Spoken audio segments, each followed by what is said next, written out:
On September 10, 2025, Beijing hosted a summit that captured the world's attention. The city was transformed into a fortress of diplomacy, with security tight and anticipation high. International media gathered outside, eager to witness what many were already calling a turning point in history.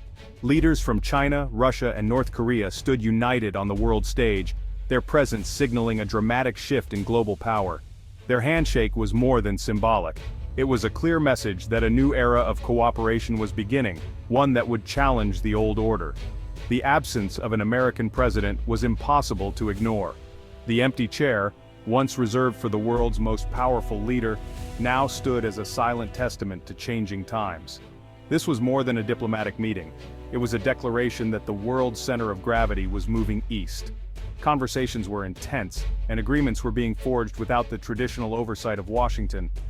No longer waiting for American leadership, these nations were forging new alliances and institutions, challenging the post-Cold War order. They were building frameworks for trade, security, and technology that excluded the United States, determined to set their own rules.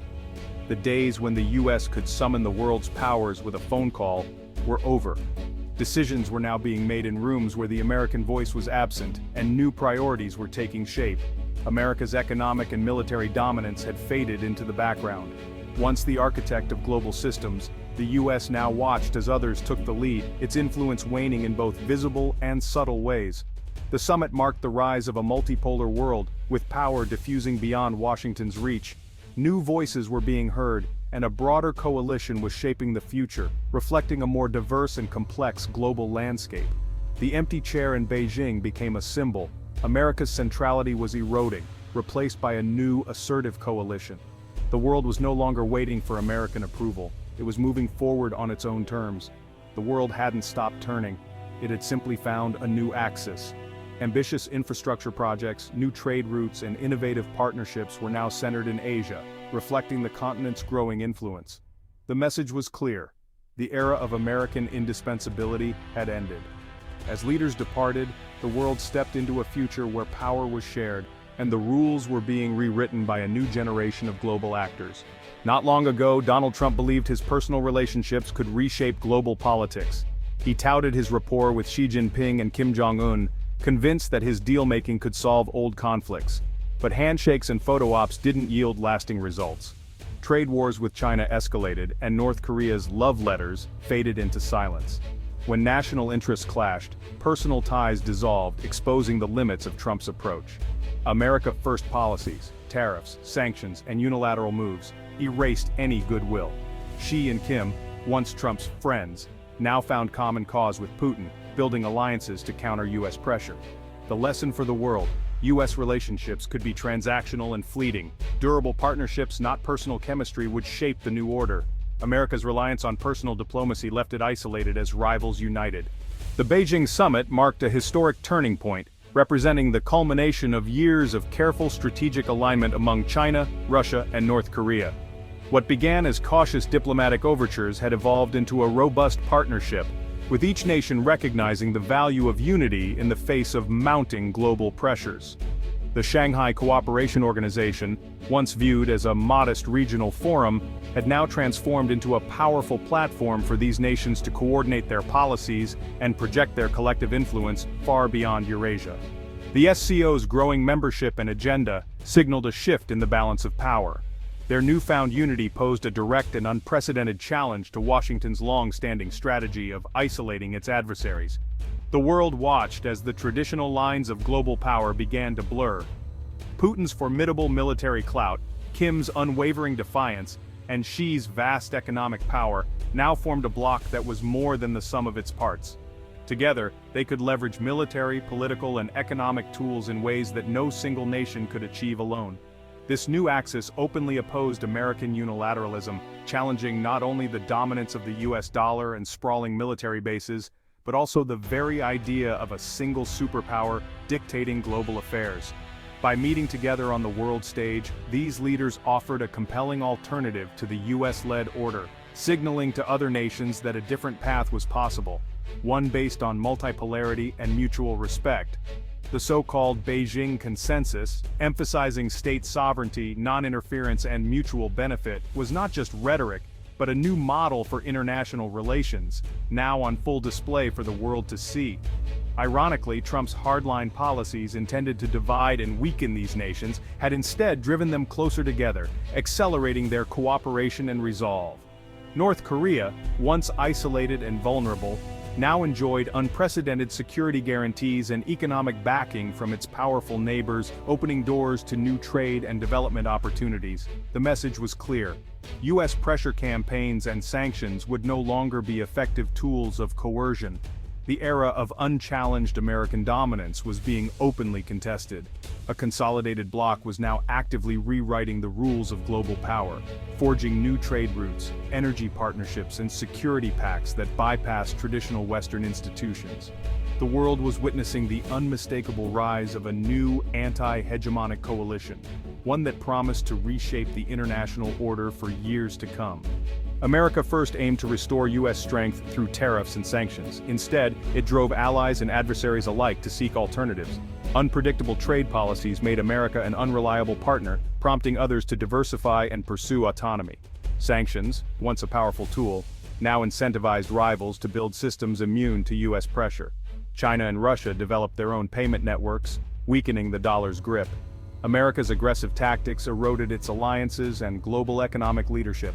The world began building a system less reliant on a single superpower. America first, meant to strengthen the U.S., ended up isolating it. The new alliances forming against the U.S. are more than just diplomatic gestures or empty promises. They're backed by tangible economic and military cooperation, with each country bringing its own strengths to the table. These nations are not only talking about partnership, they are actively building it through joint military drills, intelligence sharing, and coordinated strategies. China, Russia, North Korea, and Iran have established a sanctions-proof network designed to withstand external pressure and keep their economies running even under intense scrutiny.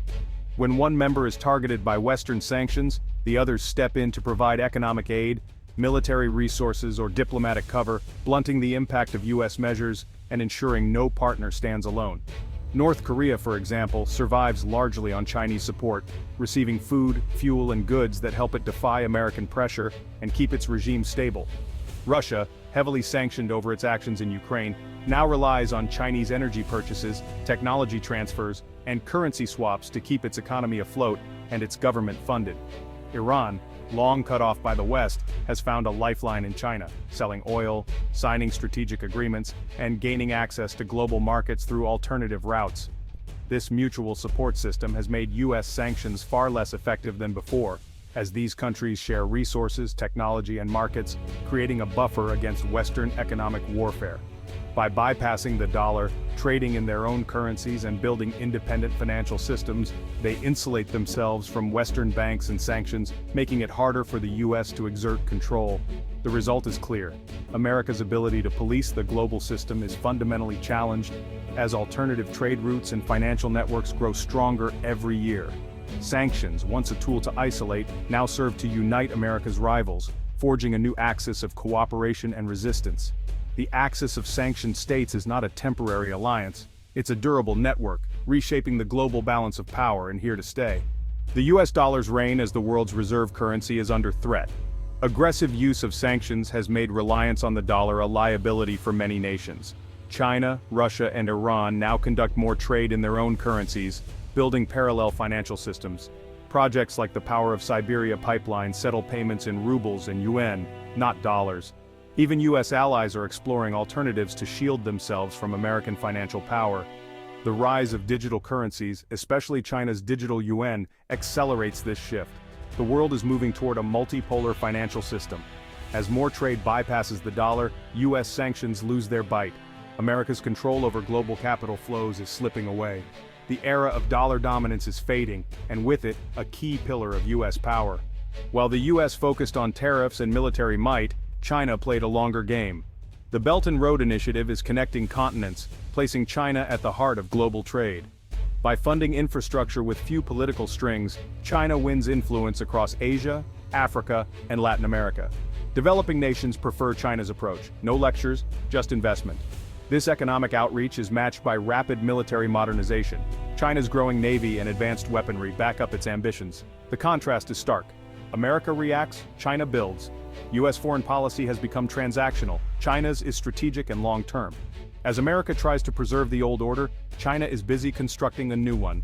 All roads, it seems, now lead to Beijing. As Beijing hosts the world, Trump watches from the sidelines, a scenario unthinkable a generation ago.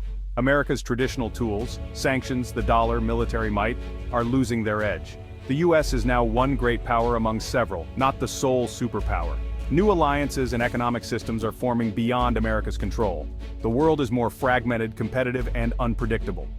Trump's presidency accelerated this shift, creating a vacuum that China eagerly filled.